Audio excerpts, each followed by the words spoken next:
There are three things I would like you to draw your attention to. First, that Jesus, first thing he did was to connect with his Father, early morning.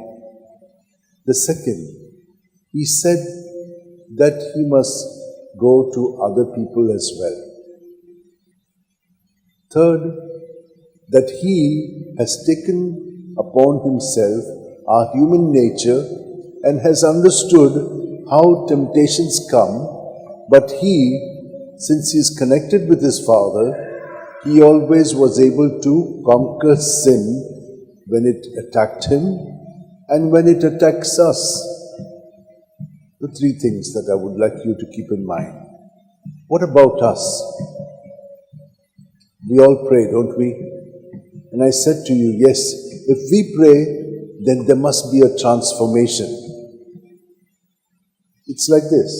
Here's the candle burning. Now, if you go close to the candle, you're going to feel the heat. But if you put yourself in the candle, you'll burn like it. So if we are united to Jesus, then Jesus will burn in us.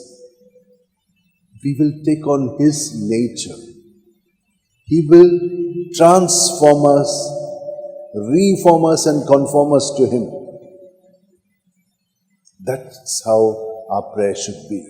And for this reason, I have always told you, because I'm convinced about this, that our thoughts and feelings have to be surrendered to Jesus, in Jesus' name. Jesus, Jesus, Jesus. Whatever thoughts, whatever feelings are going on, don't worry, just say Jesus, and you will see that slowly they are getting cleared out.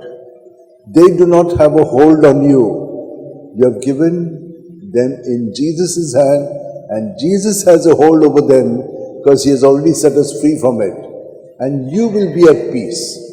You will see clearly, and you will trust in him because he has plans for all of us.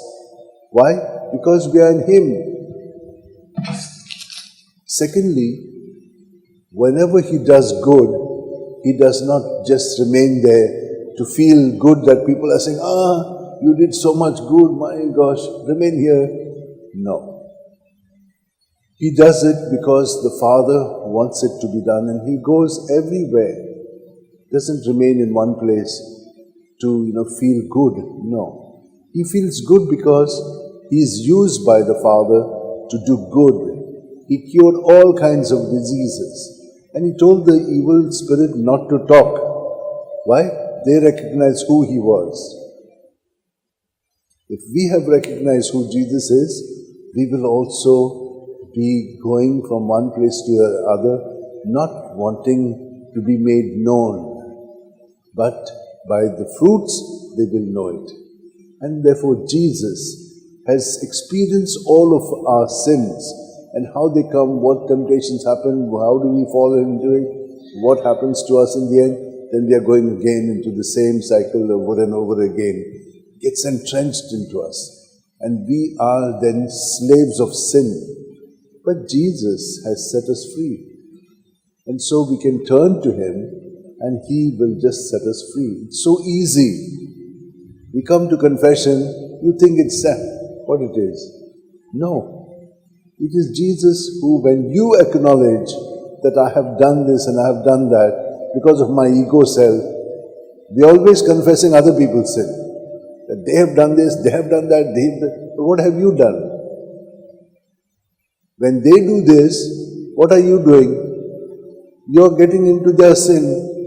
You should take their sin and keep it in Jesus. And you should also keep your sins in Jesus because they are evoking something in you. You keep that in Jesus. And you'll be set free. You'll be cool and calm in all circumstances. Wherever there's sin, you will not fall into it. You will be there. It's like a lotus. The lotus is always blooming and beautiful, though it might be in a cesspool and be all full of rubbish. But it is beautiful. Like that. We are all beautiful in Jesus. Let us not allow the contamination of sin which is there in others, in their ways, in their style. Don't let it contaminate you. That is only possible if you are plugged into Jesus as Jesus was plugged into his Father. And so let us hold our hands together, close our eyes. At every breath, he fills us with his newness, his strength, his holiness. And so with that in us, let it clean up all the dirt that is there of our ego in our thoughts, in our words, in our deeds. And we will be cleansed by Jesus.